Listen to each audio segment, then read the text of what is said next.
Thank you, thank you. The reason that I created this podcast is because I want to feel better. So many of the right-wing talk show hosts that I've listened to over the years make me feel worse, more anxious, more fearful, angrier. And I want to feel better, and I want the people who listen to my podcast to feel better after having listened to it than they did at the beginning.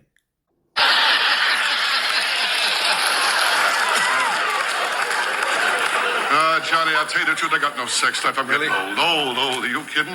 And when I say it's down 40 degrees, I'm not talking about the weather.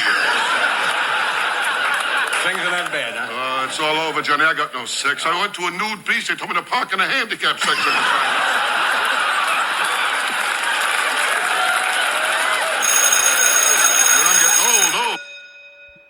Good morning. It's Wednesday, Management Wednesday, April the 24th, and this is The True Conservative. Welcome to all the butchers, bakers, and candlestick makers out there. I'm Ron, your host, and the only true conservative in the United States today. So today, after the Serenity Prayer and the patriotic song of the day, we will have the patriotic shorts, motivation, Bishop Barron, Ayn Rand, the 33 strategies of war, and the management of the absurd. All that and more when I get back.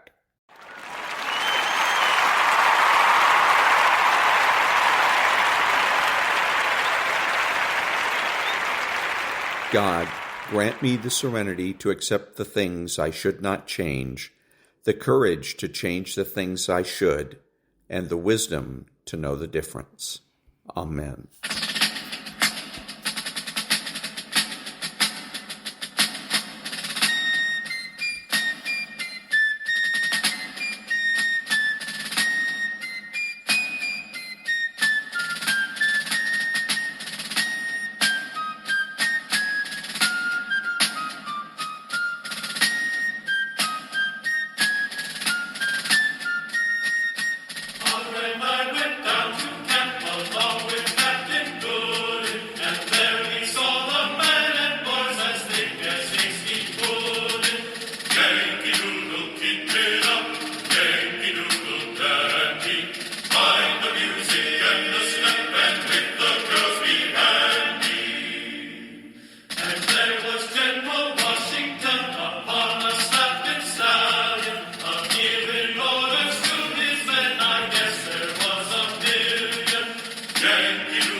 Thank you. Now, a little bit of police radio. 176-210-4.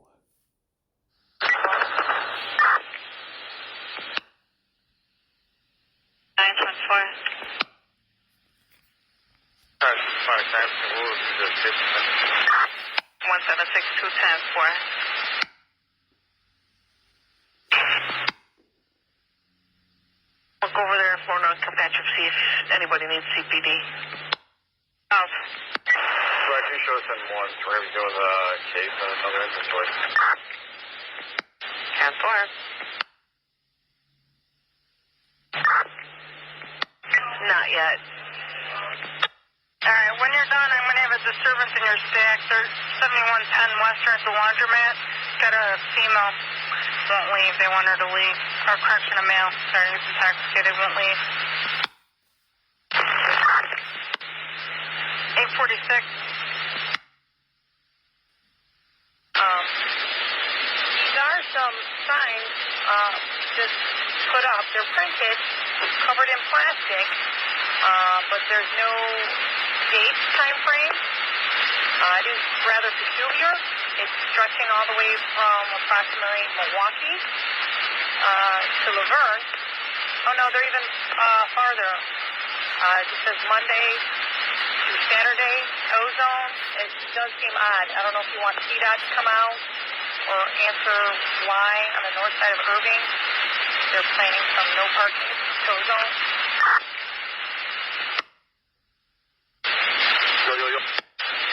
Okay, so we'll make contact with them and find out. 1762 Charlie. 1763 Charlie. 62 Charlie, what time did the call came out, please?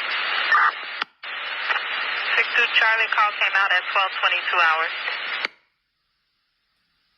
1213. 12:13.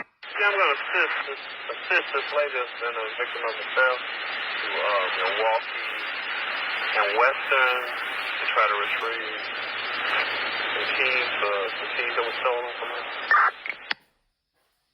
10-4. Yeah, I'm just following her. She's a little nervous. Okay. Description of them? Red hat, orange t-shirt, gray jean shorts, and red shoes. He's standing here with his buddy right now. We're right by the entrance to get in. They're just past the entrance to get in. Forward command post. Forward command post. We have 561 Adam at Charlie 131. That's Charlie 131 South Columbus. Red hat, gray, jean shorts. He can't see. 62 Eddie, I got a medic right here he's coming through C131 right now. 4435. You know what? That last call was anonymous also for 836 North Cadville.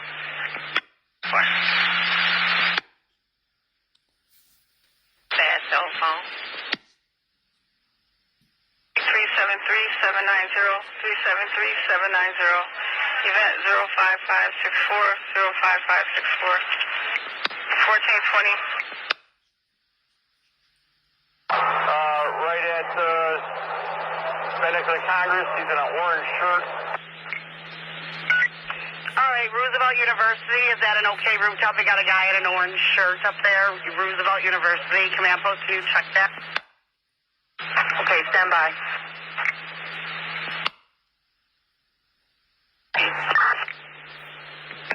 Okay, 600 North Pulaski, 10-4.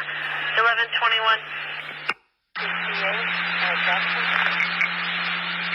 Line at Jackson, okay, 10-4, 07533, 07533. And that was a little bit of police radio. Back in a minute.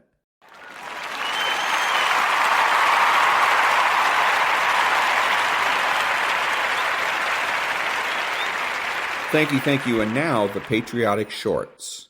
I got my guys together in a creek bed when I got the command to move out. And I give them a little pep talk about, those are your buddies, the guys you hang out with, whatever, over in big company, you know them all, etc. We're going to go get them. And the response from the soldiers is wonderful. They just say, carry on, let's go, whatever. So I say, fix bayonets. So they fix bayonets, and I say, follow me. And I lead the assault. I'm the first guy out of the trench. One day, Grant himself rode down to a stream that provided drinking water to both sides. As he approached, a federal picket shouted, "Turn out the guard for the commanding general." Not wanting to attract attention, Grant said hastily, "Never mind the guard," and the men returned to their tents. However, at that very moment, there came a cry from a Confederate sentinel across the creek. "Turn out the guard for the commanding general." In short order, a line of men in butternut and gray turned to face Grant, and all saluted, to which he returned the respectful gesture. He was a star athlete in high school, but dropped out to join the Marine Corps, weeks shy of graduation, his mother reluctantly signing her 17-year-old son's permission papers. He was Private First Class James LaBelle, and he would celebrate his 19th birthday, storming the beaches of Iwo Jima with the 5th Marine Division. LaBelle was part of a platoon tasked with taking the well-fortified Japanese stronghold at Nishi Ridge. After days of intense fighting, the men took respite in a cave as the setting sun cast a blinding glow over their position. Suddenly, an enemy grenade rolled alongside LaBelle and 3 other Marines. Instead of running, LaBelle instinctively threw his body over the grenade to shield the others, saving his 3 buddies, but killing him instantly. It would take 3 Marine divisions and 6 weeks of intense fighting for the island to be secured. In 1946, James LaBelle posthumously received the Medal of Honor, and in 2013 was finally awarded his high school diploma. I said, "Where's the whiskey?" He said, "Down below." I said, "Let's go down and take a look at it." So we went down, and there were those 2 bottles of cognac, label on it, for the fluid use only. I grabbed those 2, and that's all I wanted. Gave one to Sink. I brought one home, and of course I kept it. And at Steve's bar mitzvah, I decided to open it up and drink it there, which I did. And of course, after we got through, we threw the bottle away. So somebody asked me about, a couple of years ago, what happened to the empty bottle? I said, "I threw it away." "Threw it away?" I said, "That's right." He said, "You have an idea what that would be worth today?" I said, "Yeah, 2 cents, I guess." He said, "At least $10,000.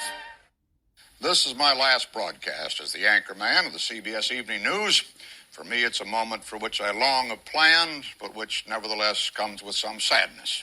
For almost 2 decades, after all, we've been meeting like this in the evenings, and I'll miss that. But those who have made anything of this departure, I'm afraid, have made too much. This is but a transition, a passing of the baton. A great broadcaster and gentleman, Doug Edwards, preceded me in this job, and another, Dan Rather, will follow. And anyway, the person who sits here is but the most conspicuous member of a superb team of journalists, writers, reporters, editors, producers, and none of that will change. Furthermore, I'm not even going away. I'll be back from time to time with special news reports and documentaries, and beginning in June, every week with our science program, Universe. Old anchormen, you see, don't fade away. They just keep coming back for more. And that's the way it is. Friday, March 6th, 1981. How about in China? What are the odds that after the war, the nationalists could have consolidated control of China? It's difficult. The nationalists don't get credit for all the fighting of Japan. There was no way to get Lend-Lease aid to them during the war. If you want to get Lend-Lease aid, you've got to have ports and railway systems. And if you look at China, the Japanese did a very effective blockade of China's coast. So we're trying to fly stuff over the hump, which is the Himalayas. And you're flying jet fuel over the hump so that the planes that you also fly over the hump, that you can then use them. It means that there's no way to supply the nationalist armies. They do some things in Burma, which arguably is a terrible mistake. I suspect it would have been far better leaving Chiang Kai-shek with all that stuff, and then it would have been useful for him in the final stages of the war to get a few wins against the Japanese to make him look good. But basically, the Japanese had eviscerated his armies. And then think about it, as the communists, you constantly blame the incumbent government. Oh, all of our problems, it's all about the nationalist corruption, and they are corrupt, don't get me wrong. But the reason they're having troubles is because of the Japanese. So the Japanese did in the nationalists. They had over 1 million mines in that Omaha Beach. 1 million. And there were other lines going in at the same time that we were going in. And once in a while, the spurt of water would shoot up in the air. Somebody stepped on a mine.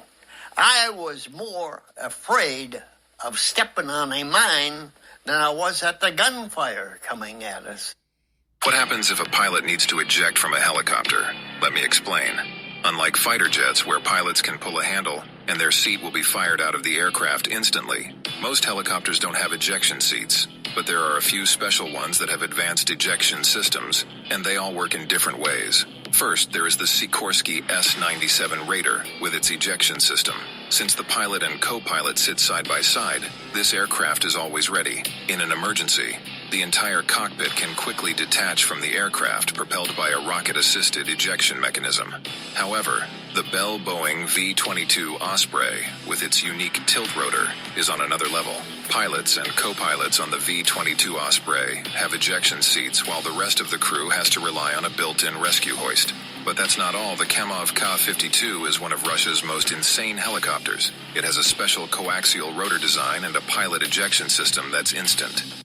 A lot of Westerners, when they think of governments, think about governments operating in the interest of their population. So when their decisions don't improve standards of living, security, and things, then we say those aren't good decisions. But that's not the game. In China, for instance, it's all about maintaining the monopoly of the Chinese Communist Party to rule. And if that conflicts with having higher living standards, you better believe they're choosing Communist Party. So you're watching those kind of decisions going on right now where their most talented entrepreneurs are being relieved of their enterprises.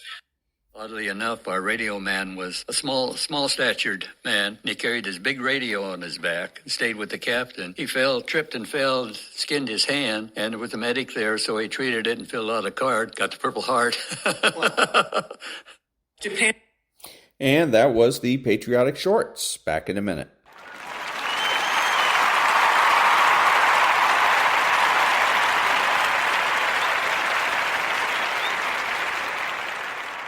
Thank you. And now, a little bit of motivation.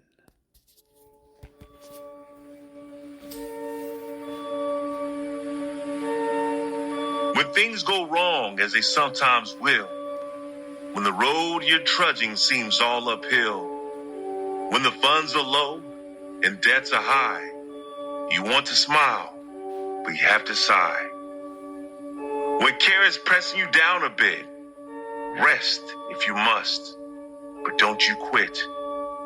Life is queer with its twists and turns, as every one of us sometimes learns. And many a failure turns about when he might have won if he'd stuck it out. Don't give up, though the pace seems slow. You might succeed with another blow. Often the struggler has given up. We might have captured the victor's cup. And he learned too late when the night slipped down how close he was to the golden crown. Success is failure turned inside out.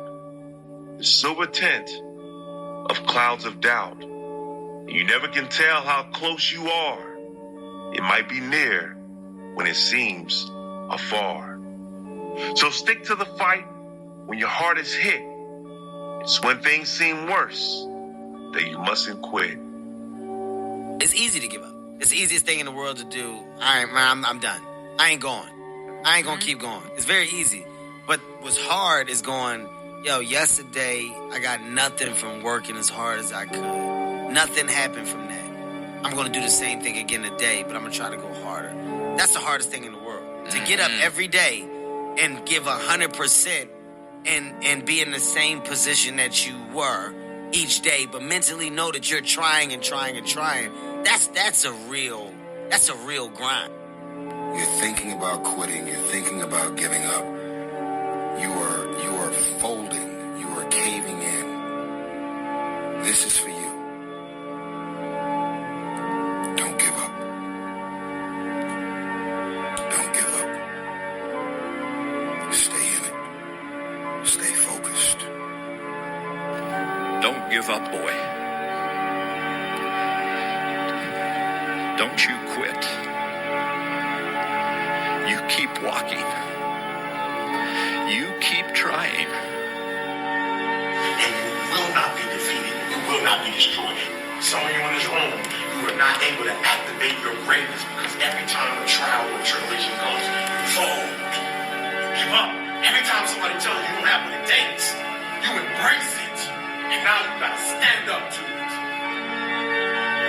You see, I will try 100 times to get up, and if I fail 100 times, if I fail and I give up, do you think that I'm ever going to get up? No. But if I fail, I try again and again and again. For as long as I try, there's always that chance of getting up. And it's not the end until you've given up. There's still hope. But I just want you to know that it's not the end. It matters how you're going to finish.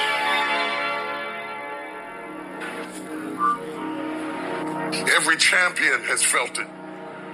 Every king has felt it. Every winner has felt it. Every soldier has felt it.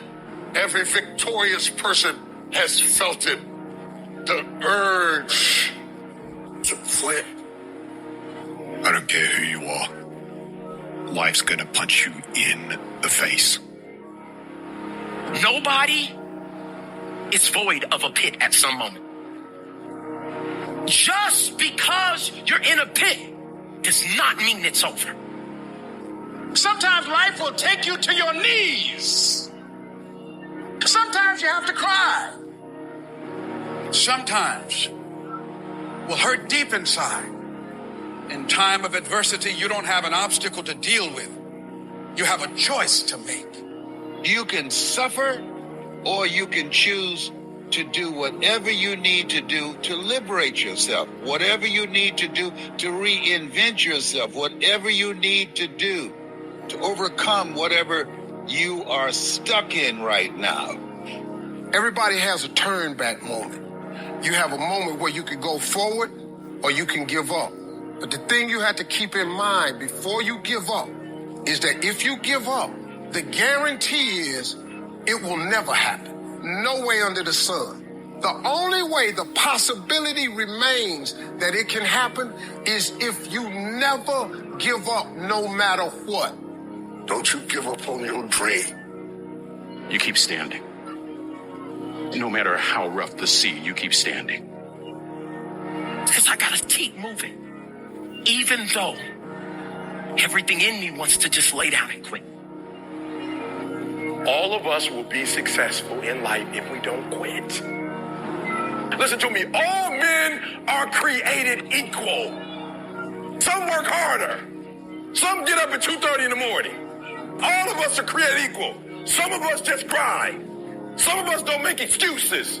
Some of us don't surrender. Some of us don't give up and give in. What we do with the pressure is we say, I got to take it, and I got to take it to another level. My mama was 17 years old when she got pregnant. I had no advantages. But I woke up one day and realized all men are created equal. I don't need none. I'm my advantage. Why are you waiting for somebody to call you?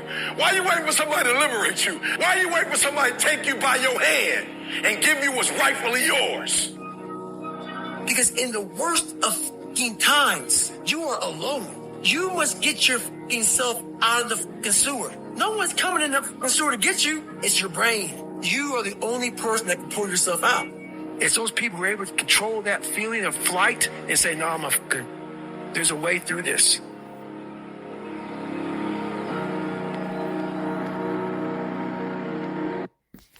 And that was a little motivation. Back in a minute.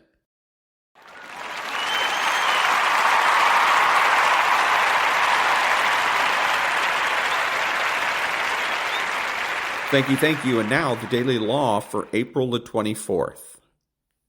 April 24th. Avoid the false alliance. No one can get far in this life without allies. The trick, however, is to recognize the difference between false allies and real ones.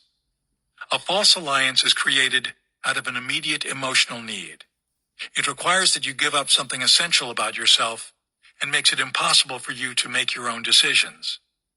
A true alliance is formed out of mutual self-interest, each side supplying what the other cannot get alone. It does not require you to fuse your own identity with that of a group, or pay attention to everyone else's emotional needs. It allows you autonomy. Daily Law. Cultivate real allies.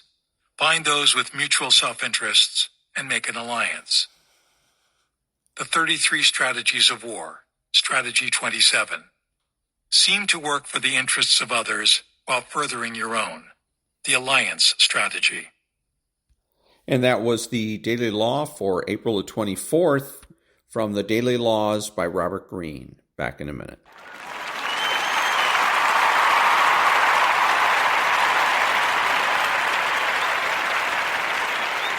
Thank you. And now Bishop Robert Barron. I came of age in the period after Vatican II when we did, for different reasons. And I'm not blaming those who did it, but we kind of softened the operation in many ways. We did rather feminize the language and style. And men, I think, respond to being challenged. They want hard, difficult things to do. They want a sense of mission and purpose. And I think we got pretty bad at doing that. I'll tell you exactly what it was. The instinct we better be as kind of nice and inviting as we can. Otherwise, they're going to run away. We're going to lose the young people unless we, make it as easy for them as possible. Well, of course, it's this irony that it had the opposite effect. That's, in a way, why they ran away, that we didn't make it hard and challenging. Make it more demanding, and young men will find it more enticing. And that was Bishop Robert Barron. Back in a minute.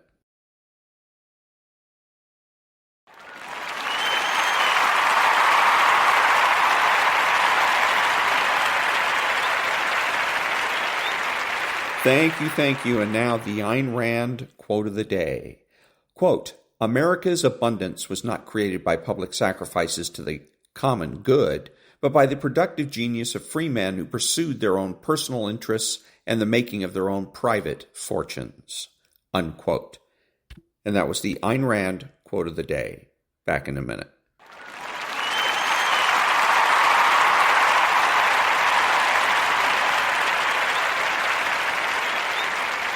Thank you. Now we pick up where we left off with the 33 strategies of war. Refusing to follow common patterns will make it hard for people to guess what you'll do next. You are truly an individual. Your unorthodox approach may infuriate and upset, but emotional people are vulnerable people over whom you can easily exert power. If your peculiarity is authentic enough, it will bring you attention and respect, the kind the crowd always has for the unconventional and extraordinary. 3. Late in 1862, during the American Civil War, General Ulysses S. Grant made several efforts to take the Confederate fortress at Vicksburg. The fortress was at a critical point in the Mississippi River, the lifeline of the South. If Grant's Union Army took Vicksburg, it would gain control of the river, cutting the South in half. Victory here could be the turning point of the war. Yet by January 1863, the fortress's commander, General James Pemberton, felt confident he had weathered the storm. Grant had tried to take the fort from several angles to the north and had failed. It seemed that he had exhausted all possibilities and would give up the effort. The fortress was located at the top of a 200-foot escarpment on the riverbank, where any boat that tried to pass was exposed to its heavy artillery. To its west lay the river and the cliffs. To the north, where Grant was encamped, it was protected by virtually impassable swamp. Not far east lay the town of Jackson, a railroad hub where supplies and reinforcements could easily be brought in. And Jackson was firmly in Southern hands, giving the Confederacy control of the entire corridor, north and south on the river's eastern bank. Vicksburg seemed secure from all directions, and the failure of Grant's attacks only made Pemberton more comfortable. What more could the Northern general do? Besides, he was in political hot water among President Abraham Lincoln's enemies, who saw his Vicksburg campaign as a monumental waste of money and manpower. The newspapers were portraying Grant as an incompetent drunk. The pressure was tremendous for him to give it up and retreat back to Memphis to the north. Grant, however, was a stubborn man. As the winter dragged on, he tried every kind of maneuver, with nothing working, until on the moonless night of April 16th, Confederate scouts reported a Union flotilla of transport ships and gunboats, lights off, trying to make a run past the batteries at Vicksburg. The cannons roared, but somehow the ships got past them with minimal damage. The next few weeks saw several more runs down the river. At the same time, Union forces on the western side of the river were reported heading south. Now it was clear. Grant would use the transport ships he had sneaked past Vicksburg to cross the Mississippi some 30 miles downriver. Then he would march on the fortress from the south. Pemberton called for reinforcements, but in truth he was not overly concerned. Even if Grant got thousands of men across the river, what could he do once there? If he moved north toward Vicksburg, the Confederacy could send armies from Jackson and point south to take him from the flank and rear. Defeat in this corridor would be a disaster, for Grant would have no line of retreat. He had committed himself to a foolhardy venture. Pemberton waited patiently for his next move.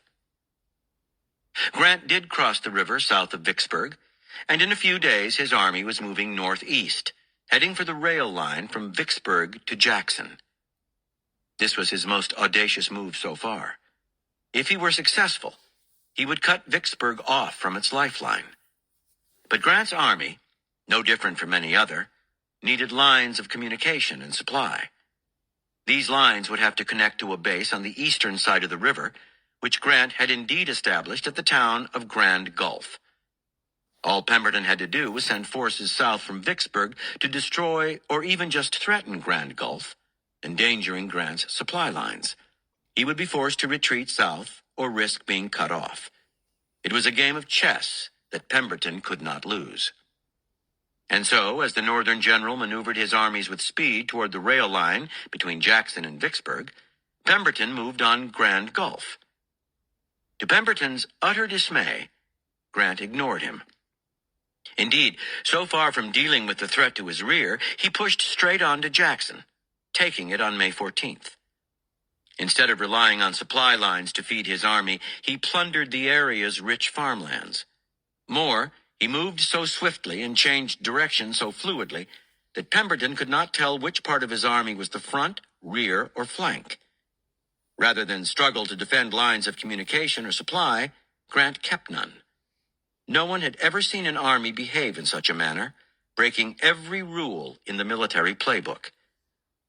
A few days later, with Jackson under his control, Grant wheeled his troops toward Vicksburg. Pemberton rushed his men back from Grand Gulf to block the Union general, but it was too late. Beaten at the Battle of Champion Hill, he was forced back into the fortress, where his army was quickly besieged by the Union forces.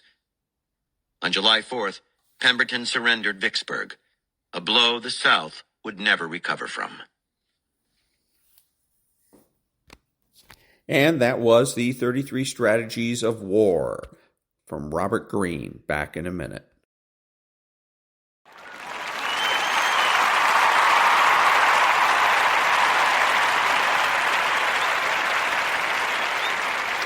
Thank you. If you're a Democrat, you should be voting Republican. And if you're a Democrat woman, because we are the party of women. We're the party of strong women. We know that abortion does not empower women. As a matter of fact, it empowers men.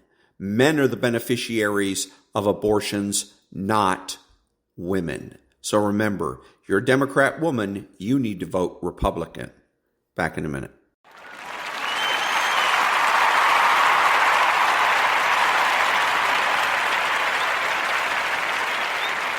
Thank you. And now, Varney and Company, and this is his opening monologue, if you will. Everyone. Tesla stock zooms. They came in with a troubled financial report, but then Elon Musk gave the outlook. And that's what investors were waiting for. He pointed the way for Tesla to speed up the production of lower-priced cars. That, he thinks, will bring in far more EV buyers. He's also all in on robo-taxis. Investors seem to like the idea of kind of transforming the company. The stock is up 11%. That is huge. Overall, stocks adding to some of the gains from Tuesday. The Dow, though, down 65, S&P up 3, but the Nasdaq doing well, thanks to Tesla, by the way. That's up 86 points. Interest rates pretty much in check. The 10-year Treasury is just above it's moving high now, 4.65%. Maybe that's why some stocks are coming down just a little from their highs. The 2-year, it was well below 5%. It still is 4.95% there.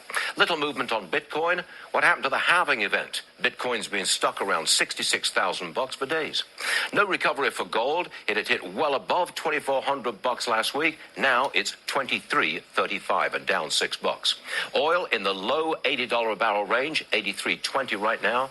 Gas, no change, $3.66 for regular, and diesel is down 1 cent, $4.02. Politics. Hamas exerting its influence on college campuses and America's politics. The tenting camp into Colombia has grown. The authorities have given another 48 hours to negotiate a clear-out. It is Hamas that is organizing these protests across the country. In Wisconsin, 8% of Democrats' primary voters went for the uninstructed ballot. That is a hit on Biden for his Israel policy. In Pennsylvania, Summer Lee, a squad member, won her race. That is a reflection of anti-Biden feeling. She used the word genocide in her victory tweet.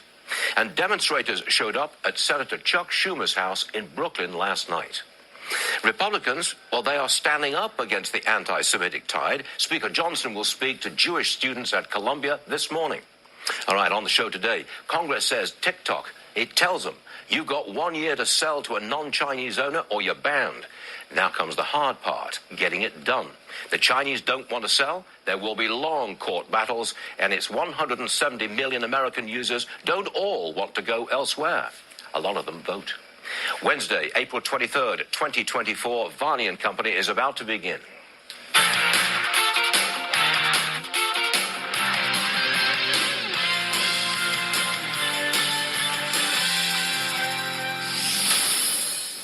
All right, everyone, the anti-Israel protests continue at Columbia University in New York City. 2 deadlines for clearing out the tent encampments, midnight and 8 a.m. this morning. They've come and gone.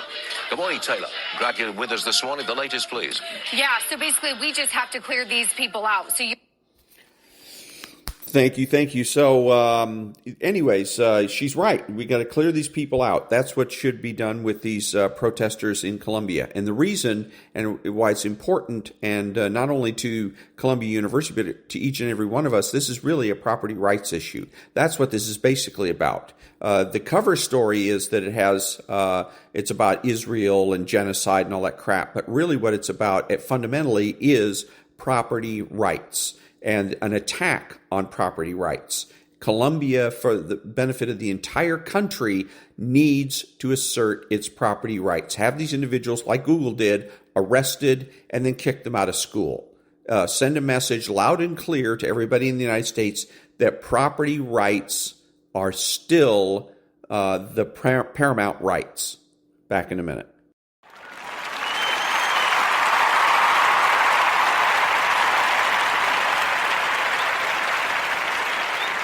Thank you. And now, Varney and Company and Stewart is interviewing Karl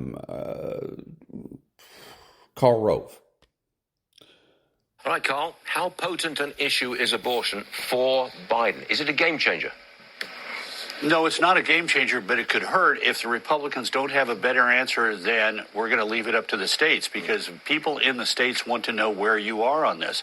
The president would be better off if he said it ought to be left up to the states. And if I were a legislator or a governor, I'd be advocating a bill that allowed abortion up to 14 weeks, 15 weeks, and after that had exceptions for rape, incest, and life of the mother.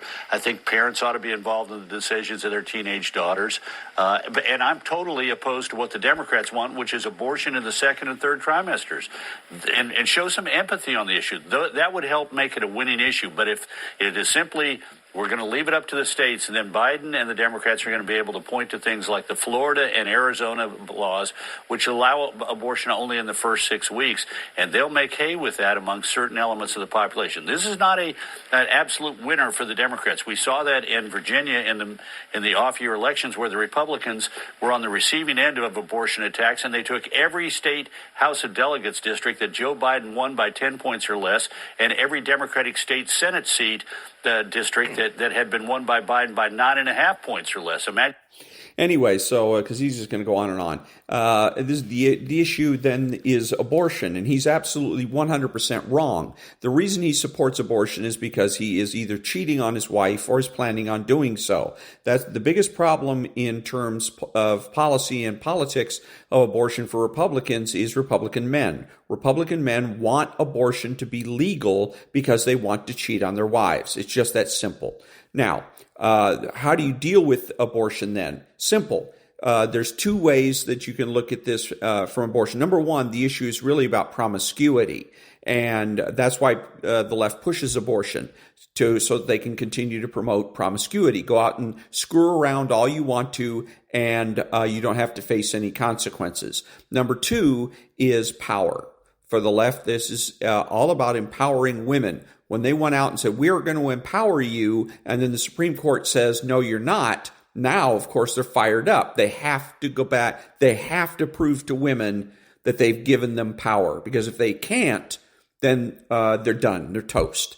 So Our job as conservatives, and particularly as conservative Republicans, is to convince the left that there is no power in abortion, and there isn't.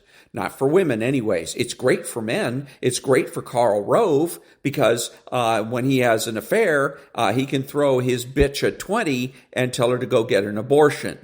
But if there is no abortion, then what are you going to do is you're going to have, what do you call it?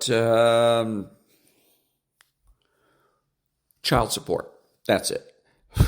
I don't know why I blanked on that. But anyways, that's where power for women is child support.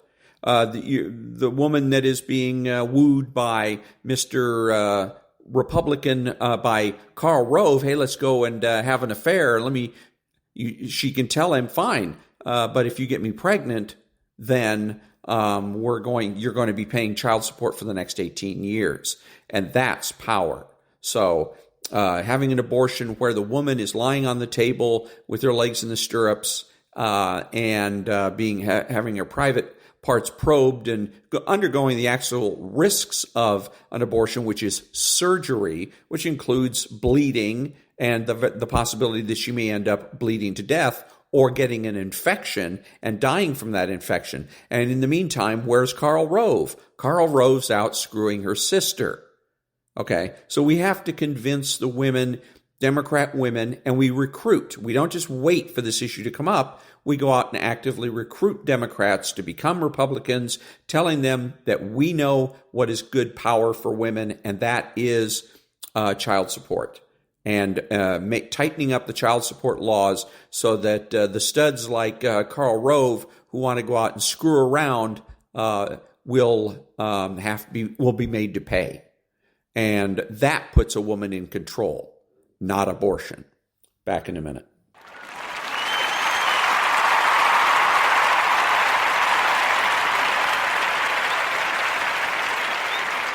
Thank you. Now, Stuart Varney's My Take. It's come to this. Hamas now dictates America's Mideast policy. What a switch. Hamas butchers Jews, Israel forcefully responds, and now all across America, Israel is accused of genocide. That's a turnaround and a half, isn't it? Such is the power of a terrorist group inside America. It is Hamas that is shutting down elite universities. The New York Police Department believes outside agitators are paying for those tent encampments. The Wall Street Journal says Hamas has been coordinating the college movement. Extraordinary, isn't it? A terror group turns hostage-taking butchery into a takeover of what are supposed to be the sharpest minds in the country. Hamas also has influence in our politics, don't forget that. Biden has to hold on to Muslim and Arab votes, especially in Michigan, so he has shifted policy. Right after October 7th, he offered full support for Israel. Now he's trying to stop Israel from finishing off Hamas in Gaza. The shift, though, is not working real well. Uncommitted or anyone but Biden ballots are taking a significant chunk of primary votes. That's influence. Hamas must be happy. As of this Wednesday morning, the pro-Hamas movement is gaining ground. There's no retreat here. Encampments and protests springing up at colleges across the country. And at Columbia, the desperate authorities are watching the tents go up in ever-increasing numbers. The school is essentially closed. Democrat politicians under pressure. Demonstrators turn up to disrupt public appearances all over the place. Last night, they were chanting outside Senator Schumer's home in Brooklyn. There's something wrong with this. Something wrong here. Our politics, our society is being taken over by the ugliness of anti-Semitism, and Hamas is behind it. Second hour of Varney just... And so here, one of the things that I was flashing on here was the idea, well, first of all, is the whole culture is about, as I've said earlier, about pity now. It's not about being admired. It's not about respect. And that's why Israel is being excoriated in the press. Number one is the news media is their real enemy. It's not Hamas. It's the news media. But the news media are the ones that want everybody, the race to be to the bottom. Everybody should be complaining or trying to be the most pitiable. So that Israel should have done is go to the world and with their hands out and say, oh my God, look what they did to us. Look what they did to us. But not responding militarily, just going, oh my God, look what they did to us. Oh, feel sorry for us. Feel sorry for us. And that's what the way that the left thinks that they should have responded. How this is going to lead to socialist paradise, I don't know. The other issue that I see is, particularly with the campus situations, is provocation. The left wants to poke the bear, the middle class. They want to convince the middle class that there's nowhere for them to go to get justice, and thereby force the middle class to come out swinging, to come out overreacting, and use that overreaction as a springboard for further protests, further violence, and escalation until we get to at least a countrywide revolution or civil war, and that supposedly ushers in socialist paradise. So again, the combination of weakness and then provocation, and that's where this is going. Now, what we've seen, though, the saving grace here for the middle class is the fact that all of these protesters are convenience warriors. They're only going to protest as long as it's convenient. And when it becomes inconvenient, they're going to go away, especially the followers. There's a small core of cadre of leaders, vanguard, that are out, again, organizing these protests. And the other part of this, of course, is fear. The students that are taking part in these protests are doing so because they're scared to death of Hamas. If Hamas will butcher Jews in Israel, imagine what they might do to the students and their families. So just simply out of fear, when somebody says, hey, we're going to have a rally or a protest or a sit-in, would you like to participate? The student is under tremendous amount of pressure to say yes. And so that's how all that ends up happening. So, and then again, still, we have the situation of with Stuart Varney of nonprofit news now, because basically he's saying all of this stuff to get eyeballs on the screen, to get higher ratings so that they can make more money, so that they can get more profits. And so Stuart Varney can go out and buy another Rolls Royce or whatever it is he does with his millions and millions of dollars. So nonprofit news now. And as far as the protesters are concerned, for the most part, all we have to do is wait this out. They've done this before. They protested like this in the 60s. Nothing happened. It fizzled out, and it will fizzle out here. Back in a minute.